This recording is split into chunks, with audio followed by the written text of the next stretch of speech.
يهده الله فلا مضل له ومن يضلل فلا هادي له ونشهد أن لا إله إلا الله ونشهد أن محمدا عبده ورسوله أما بعد فأعوذ بالله من الشيطان الرجيم بسم الله الرحمن الرحيم ألا إن أولياء الله لا خوف عليهم ولا هم يحزنون صدق الله مولانا العظيم وصدق رسوله النبي الأمين الكريم ونحن على ذلك لمن الشاهدين والشاكرين والحمد لله رب العالمين.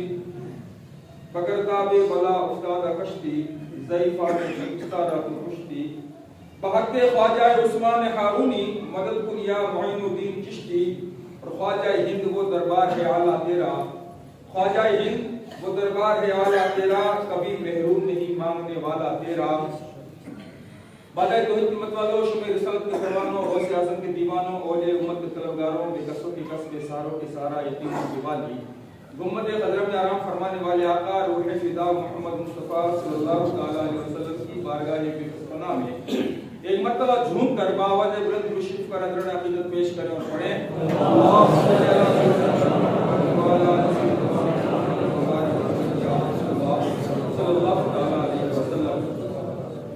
محترم حضرات. میں نے اس آیت کریمہ کی تلاوت کرنے کا شرف حاصل کیا. رب کریم قرآن مجید فرقان حمید میں ارشاد فرماتا ہے الا ان اولیاء اللہ لا خوف علیہم ولا هم يحزنون. ہوشیار خبردار کہ بے شک اللہ کے جو ولی ہیں نیک بندے ہیں ان کو نہ کوئی خوف ہے نہ کوئی غم ہے. الحمدللہ آج جمادی الاخرى کی 29 تاریخ ہے اور اگر آج چاند نظر آتا ہے تو کل 1 رجب ہے ورنہ پرسوں 1 رجب ہے. اور یہ رجب المرجب کا جو مقدس مہینہ ہے اس کی چھٹی شریف خواجہ ہند کے راجہ خواجہ معین الدین سنجری رحمۃ اللہ تعالی علیہ ان کا عرس مبارک. یاد رکھیں دنیا جنہیں یاد کرتی ہے اور ہندوستان خاص طور سے جو ہے کبھی فراموش نہیں کر سکتا کہ آج ہندوستان کے اندر یہ جو اسلام کی بہاریں نظر آ رہی ہیں یہ اسلام کی فراوانی جو نظر آ رہی ہے یہ صرف اور صرف صدقہ ہے خواجہ ہند غریب نواز رحمۃ اللہ تعالی علیہ کا. آپ دیکھیں تاریخ اٹھا کر کے دیکھیں کہ خواجہ غریب نواز رحمۃ اللہ تعالی علیہ کے ہندوستان میں آنے سے پہلے ایک بھی کوئی ایسا شخص جو نہیں تھا کہ جو اللہ کا نام لیتا ہو جو سجدہ کرتا ہو جو ایمان رکھتا ہو ایک بھی نام لیوا نہیں تھا.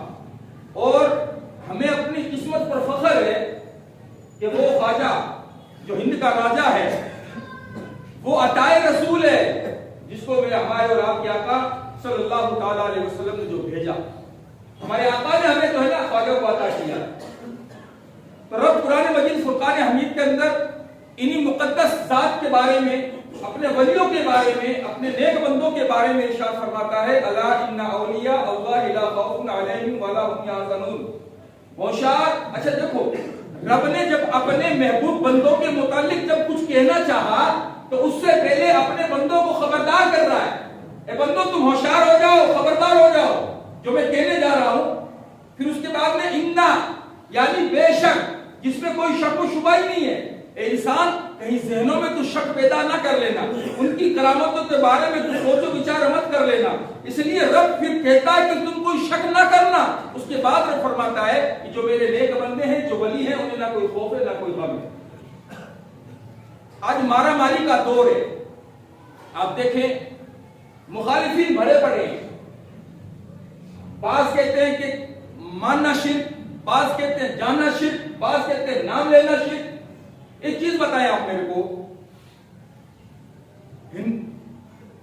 آپ دوسرے ممالک کہیں بھی دیکھیں ترکی ہو ایران ہو عراق ہو لبنان ہو کہیں بھی وہاں پہ کوئی نہ کوئی اللہ کا ولی آیا اللہ کا جو ہے نبی آیا اور دین اسلام کی اس کا فروغ کیا دین اسلام کو پھیلایا اسلام کی دعوت دی.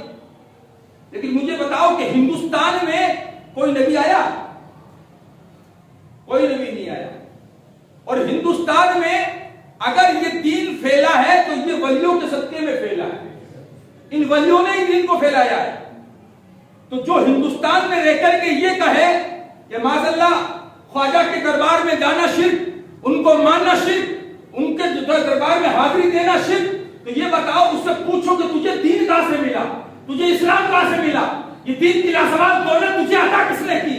ارے جس کو تم ماننے سے انکار کرتا ہے، اس کا دیا ہوا دین، اس کا بتایا ہوا دین تو کیوں مانتا ہے؟ یہ صدقہ تو انہی کا ہے نا۔ اور کم و بیش 90 لاکھ مسلمان میرے خواجہ نے انسانوں کو کلمہ پڑھا کر کے مسلمان بنایا، میرے خواجہ کی تاریخ ہے، دنیا جھٹلا نہیں سکتی اس کو، کوئی مانے نہ مانے، لیکن ایک سچا عاشق جو ہے اور سچا ایمان والا جو ہے وہ ضرور مانتا ہے اور قیامت تک مانے گا، اور دنیا مانتی رہے گی۔ اسی کے بارے میں فرماتا ہے کہ بے شک اللہ کے جو نیک ولی ہیں انہیں نہ کوئی خوف ہے نہ کوئی غم ہے۔ آج کا یہ دور اللہ تعالیٰ کے نیک اور پارسا بندے اور آقا کائنات نبی رحمت صلی اللہ علیہ وسلم کے نیک اور صالح اور متقی پرہیزگار امتی اولیاء اللہ سے بیزاری اور اسلام کی سچائی سے دوری کا ہے، جو ارباب اسلام کو غور و فکر کی دعوت دیتا ہے۔ ظاہر سی بات ہے کہ آج بندہ اسلام سے دور ہوتا جا رہا ہے، اور جو اللہ کے نیک بندے ہیں، صالح انسان ہیں، متقی اور پرہیزگار ہیں، اللہ کے اولیاء اللہ ہیں، ان سے جو ہے نا بیزاری ہو رہی ہے، لوگوں کو ان سے دوری اختیار کر رہے ہیں۔ یہود اور نصارہ اور مشرکین کے ناپاک منصوبوں کے تحت اسکولوں، کالجوں اور یونیورسٹیوں کی تعلیم کے نصاب اور کورس کی کتابوں میں ایسے غلط اور من گھڑت واقعات کو شامل کیا گیا ہے کہ جس کے پڑھنے کے بعد شک اور وہم اور تذبذب کا دروازہ کھلتا نظر آتا ہے۔ اور آج کی ہماری نوجوان نسل کیا کر رہی ہے؟ اسی دلدل میں پھنستی جا رہی ہے، ان کو غلط میسج پہنچایا جاتا ہے، ان کو غلط جو ہے ٹارگٹ کیا جاتا ہے، غلط چیزیں بتائی جاتی ہیں، اور وہ اسی دلدل میں جو ہے نا پھنس کر کے رہ جاتے ہیں۔ اور ایک نوجوان مسلمان اللہ تعالیٰ کی سچی بندگی اور رسول اللہ صلی اللہ علیہ وسلم کی مضبوط غلامی سے اپنا تعلق اور رشتہ کمزور کرتا ہوا نظر آتا ہے، اور جب اس کے دماغ میں غلط باتیں روش کرتی ہیں، غلط باتیں جب ڈالی جاتی ہیں، تو پھر وہ ان چیزوں سے دوری کرتا ہوا نظر آتا ہے۔ اور آئے دن ان باتوں کا مشاہدہ بھی ہو رہا ہے کہ ہمارا نوجوان شک اور وہم اور تذبذب میں مبتلا ہو کر طرح طرح کے اعتراضات کرتا ہوا نظر آتا ہے۔ آج کل جو الف بے نہیں جانتا، بے کا نقطہ نہیں جانتا کہ بے کے نقطہ نیچے لگتا ہے کہ اوپر لگتا ہے، وہ بھی مفتی بنا بیٹھا ہے، کیونکہ اس کے پاس میں سب سے بڑا مفتی گوگل ہے، چاہے وہ صحیح کہے چاہے غلط کہے۔ ایک وقت کا عالم اگر اس کو بتائے گا اس پہ یقین نہیں کرے گا، اور اس کا مفتی گوگل اگر بتا دے تو اس پہ یقین کر لیتا ہے۔ ہمارا ایمان کتنا کمزور ہو گیا ہے یار! تیرے پاس کیا گارنٹی ہے کہ جو تجھے وہ گوگل نکال کے دے رہا ہے وہ صحیح دے رہا ہے؟ اس میں ڈالنے والا، اس بات کو پوسٹ کرنے والا، گوگل میں اس کو جو ہے جوائن کرنے والا اپنا ایک ہی پیغام ہے، تو جانتا ہے۔ یہود و نصارہ نے اگر اس کو اگر بات لکھ کر کے بھیج دیا تو تیرے پاس کیا ثبوت ہے کہ یہ حق ہے؟ لیکن ایک عالم، ایک وقت کا امام اگر کہے تو اس کو ماننے سے انکار کر دیتے ہیں۔ یہ تو ہمارا ایمان اتنا کمزور ہو گیا ہے، اور ہم نے اس گوگل پر اور اس انٹرنیٹ پر اتنا بھروسہ کر لیا۔ یہ گوگل جو یہود اور نصارہ نے ہمیں دیا ہے، اس کی ایجاد کردہ چیزیں ہیں، اس کے اوپر ہمیں اتنا یقین ہے، اور جو ایک عالم، ایک وقت کا مفتی، ایک مجاہد جو مجدد ہمیں کہہ رہا ہے، اس کی ہمیں کوئی پرواہ نہیں ہے۔ کبھی اللہ اور رسول کے تعلق سے تو کبھی اولیاء اللہ کی روحانیت اور کرامت اور ان کے مزاروں پر حاضری کے حوالے سے۔ ارے اولیاء اللہ کی باتوں کو چھوڑو، آج کے دور میں ایسے لوگ پیدا ہو گئے ہیں، ایسے خرافاتی لوگ پیدا ہو گئے ہیں، معاذ اللہ، صد معاذ اللہ، جو ہمارے اور آپ کے آقا صلی اللہ علیہ وسلم کو روپیہ اٹھاتے ہیں، معاذ اللہ۔ ایسے لوگ پیدا ہو گئے ہیں۔ اللہ کے ولیوں کی بات چھوڑو، جو اللہ کے نبی کے اوپر جو انگشتی اٹھائے، انگلیاں اٹھائے، ان کا ایمان کہاں ہے؟ کہاں ہے بتاؤ میرے کو؟ ان کا ایمان رہے گا؟ اور جو سارے سرداروں کے نبی بنا کر کے بھیجے گئے ہوں، جو خاتم النبی بنا کر کے بھیجے گئے ہوں، جس نے رب نے اپنا حبیب بنا کر کے بھیجا ہو، اسی کے اوپر اگر کوئی شک اور شبہ کرے تو کیا اس کا ایمان باقی رہ سکتا ہے؟ اور آج کے ہمارے نوجوانوں میں کچھ لوگ ایسے پیدا ہو گئے تو یہ چیزیں جو ہے نا خود تو مانتے بھی ہیں اور دوسروں کو پروستے بھی ہیں، اور ہماری بھولی عوام، بھولے نوجوان جو اس کے اندر شامل ہو جاتے ہیں۔ یہ ساری خرافاتیں اور اسلام اور مخالف باتیں اسکول، کالج اور یونیورسٹیوں کی غلط اور بےہودہ تعلیم اور بد عقیدہ اور منافق لوگوں کی صحبت کا نتیجہ نظر آتی ہے۔ ظاہر سی بات ہے کہ بندہ کل تک وہ فاتحہ درود کرتا تھا، صلاۃ و سلام پڑھتا تھا، خواجہ کو مانتا تھا، اللہ کے ولیوں کو مانتا تھا. کچھ دن نہیں گزرے، آپ دیکھو، آپ نوٹ کر لینا، میری بات کیا مت ماننا، کسی کی بات مت ماننا. جو بندہ یہ کہتا ہو آپ کو کہ فاتحہ لگانا شرک، اللہ کے ولیوں کا ماننا شرک، مزاروں پہ جانا شرک، آپ ان کا بیک گراؤنڈ چیک کر لینا. اس کا باپ نہیں تو دادا، اس کا پردادا، سارے کے سارے اسی لائن میں ملیں گے آپ کو. یہ کہاں سے پیدا ہو گیا؟ ارے تیرا باپ جب تک کل تک کرتا تھا وہ صحیح تھا، تو نے اس کو بھی غلط بنا دیا، تیرے دادا کو بھی غلط بنا دیا، تیری نسل کو غلط بنا دیا، اور تو آج سے ہی پیدا ہو گیا. یہ کیا ہے؟ یہ منافقت ہے. منافقت، یہ غلط چیزیں پروسی جا رہی ہیں، یہ غلط چیزیں ذہنوں میں ڈالی جا رہی ہیں. یار الف کا بے نہیں آتا ہے، ہم حدیثوں کی بات کرنے لگے ہیں، ہم قرآن کی بات کرنے لگے ہیں. ارے ایک عالم جو ہوتا ہے نا، جس نے 8-10 سال تک مدرسے میں رہ کر کے رات دن ایک کر کے اپنی زندگی گزاری ہوتی ہے، کتنی تکلیفیں صحیح ہوتی ہیں یار. وہ بھی جو ہے نا مسئلے مسائل کے اندر چلتا ہے کہ کہیں غلط نہ نکل جائے، کہیں پکڑ نہ ہو جائے. اور آج کا گوگل کا مفتی اس کا شاگرد بنا ہوا کھلے عام کہتا ہوا پھرتا ہے. یہ کیا ہے میرا بھائی؟ وہ سمجھنے کی کوشش کریں، جس کی وجہ سے ہماری نئی نسل اور نوجوان مسلمان شک اور وہم اور تذبذب کے دلدل میں دھستے چلے جا رہے ہیں، اور اسلام کی سچائی اور ایمان اور یقین کی حقیقت سے دوری بڑھتی چلی جا رہی ہے. مسلمانوں، یہ ایک حقیقت ہے کہ اولیاء اللہ سے دور ہونا اسلام سے دور ہونا ہے. ظاہر سی بات ہے. آج کچھ لوگ کہتے ہیں نا، اور ایسے یار سینکڑوں واقعات آپ کو مل جائیں گے اللہ کے ولیوں کے جو ایمان تازہ کرتے ہیں، سینکڑوں واقعات. اور جب تک اللہ کے ولی اس زمین پر ہیں، اسلام زندہ ہے. اگر یہ اللہ کے ولی نہ ہوتے تو یہ دین کبھی کا ختم ہو چکا ہوتا. یہ اور قرآن اور سنت سے یہ بات ظاہر اور ثابت ہے کہ اسلام اللہ تعالیٰ کا پسندیدہ دین اور آخری مذہب ہے. ظاہر سی بات ہے، ان الدین عند اللہ اسلام. اگر کوئی دین ہے رب کی نظر میں تو وہ دین اسلام ہے جو قرآن نے فیصلہ کر دیا ہے. اور قرآن مجید اللہ تعالیٰ کی آخری آسمانی کتاب ہے، اور پیغمبر اسلام محبوب خدا محمد مصطفیٰ صلی اللہ علیہ وسلم اللہ تعالیٰ کے آخری نبی ہے اور رسول ہے. اب قیامت تک کوئی نیا نبی نہیں آئے گا. یعنی اسلام، دین اسلام کسی دنیا نے نہیں بلکہ میرے رب نے عطا کیا ہے. اور میرا رب نے فرما دیا کہ دنیا میں اگر کوئی دین ہے تو وہ دین اسلام ہے. اور رب نے اپنا آخری نبی بھیج دیا اور آسمانی کتاب ہمیں قرآن مجید عطا فرما دی. تو اب ایک سوال پیدا ہوتا ہے کہ اگلی امتوں میں ایک کے جانے کے بعد ہدایت اور رہبری کے لیے دوسرے نبی تشریف لاتے رہے. ظاہر سی بات ہے کہ ایک نبی گیا، کم و بیش 1,24,000 انبیاء کرام تشریف لائے، رب نے بھیجا اس لیے، اسی دین کی تبلیغ کے لیے، دین اسلام کی تبلیغ کے لیے. تو اب ظاہر سی بات ہے کہ پچھلی امتوں میں ایک نبی پردہ کر کے میرا رب دوسرا نبی بنا کر کے اس کو مبعوث کر دیتے، دوسرا نبی بھیج دیتے، میرا رب بھیج دیتا. یہ سلسلہ چلتا رہا. لیکن ہمارے اور آپ کے نبی، آخر نبی صلی اللہ علیہ وسلم، اب اس کے بعد نبوت کا دروازہ بند ہو گیا، دروازہ بند ہو گیا، اب کوئی نبی نہیں آ سکتا ہے. تو ہمارے پیارے نبی صلی اللہ علیہ وسلم کے وصال شریف کے بعد کوئی نبی پیدا نہیں ہوگا تو اسلام کی تبلیغ اور رشد و ہدایت کا کام آگے کیسے بڑھے گا؟ تو کوئی تو کام کرنے والا چاہیے نا، بغیر کیے تو کسی کا کام نہیں ہوگا. اب نبی کو آ نہیں سکتا. تو رسول اللہ صلی اللہ علیہ وسلم نے ارشاد فرمایا، علماء امتی کانبیاء بنی اسرائیل. میرے آقا نے فرمایا کہ یعنی میری امت کے علماء بنی اسرائیل کے نبیوں کی طرح ہیں. یہ کس نے فرمایا؟ ہمارے اور آپ کے آقا صلی اللہ علیہ وسلم نے فرمایا. یعنی رشد و ہدایت کا جو فریضہ پہلے کے انبیاء کرام علیہ السلام انجام دیتے تھے، اب یہ کام میری امت کے علماء پورا کریں گے. یعنی پہلے نبی جو کرتے تھے، اب جو ہے وہ انبیاء جو ہے علماء کرام اس کام کو انجام دیں گے. اور ان کے سچے اور نیک اور پارسا علماء کرام کے گروہ کو جو جانشین مصطفیٰ نائبین نبی صلی اللہ علیہ وسلم ہیں، انہیں نیک اور صالح اور متقی اور پرہیزگار لوگوں کو اولیاء اللہ کہا جاتا ہے.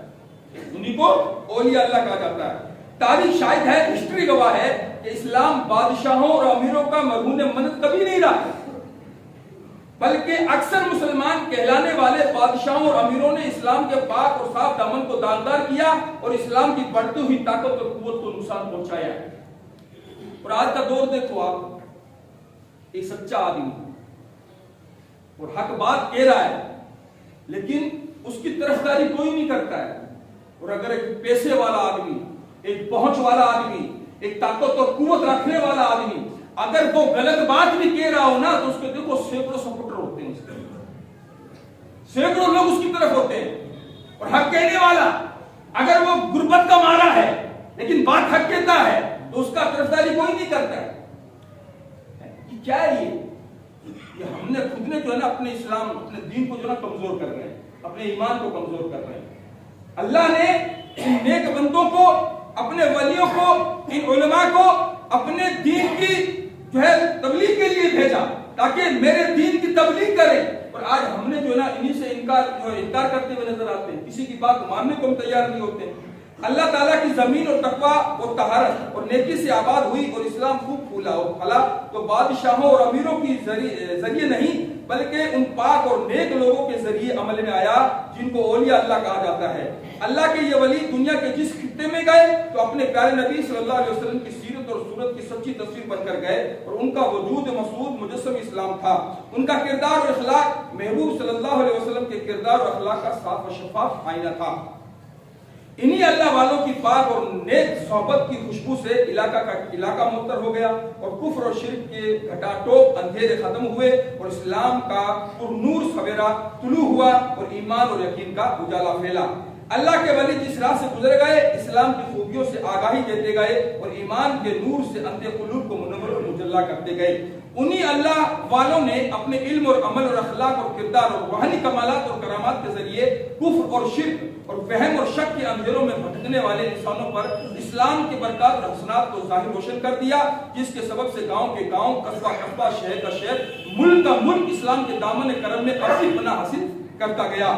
انہی پاک باز با کرامات با کمال ارباب روحانیت ہستیوں میں ہند کے راجہ ہمارے پیارے خواجہ عطائے رسول سلطان ہند خواجہ معین الدین حسن چشتی بندہ نواز کرم نواز حضور غریب نواز سنجری اجمیری رضی اللہ تعالیٰ عنہ کا نام نامی اس میں گرامی سب سے روشن اور منور ہے اور آپ کی خدمات سب سے زیادہ نمایاں اور تابناک ہے.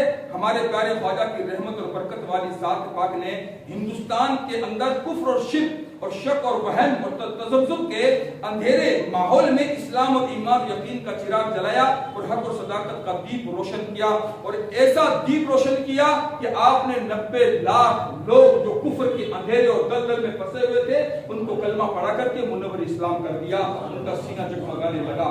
یہ اللہ کے ولی یاد رکھیں. آج کہتے ہیں کہ ان سے ملتا کیا ہے, میں کہتا ہوں ان سے وابستہ تو ہو کر کے دیکھو, ان کے دامن کو تھام کر کے تو دیکھو.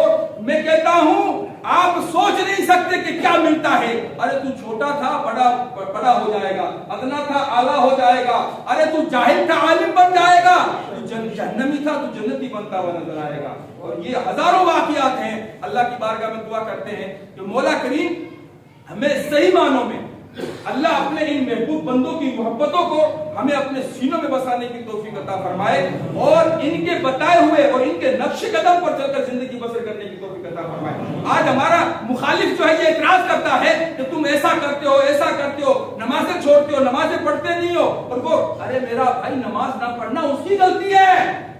کیا نماز نہ پڑھنے سے کیا خواجہ کی ذات کی اس کو جو ہے نا مسلم ٹھہرائے گا؟ اگر کوئی گناہ کا کام کرتا ہے تو اس کی وجہ سے تو اللہ کے نیک بندوں کو مجرم ٹھہرائے گا؟ یہ کام جو کر رہا ہے اس کی غلطی ہے. کیا میرے خواجہ نے کبھی یہ مشن بنایا تھا یا کہ تمہیں یہ بتایا تھا کہ نماز مت پڑھنا؟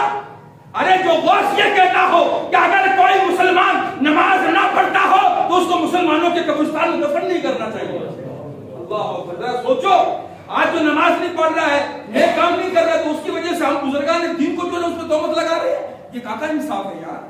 ذرا باہر آئیں سوچ سے, اس سوچ کو سوچنے کی ذرا غور کریں, فکر کریں اور سمجھنے کی کوشش کریں. اللہ کی بارگاہ میں دعا کرتے کہ اللہ تعالیٰ نے نیک ہدایت عطا فرمائے.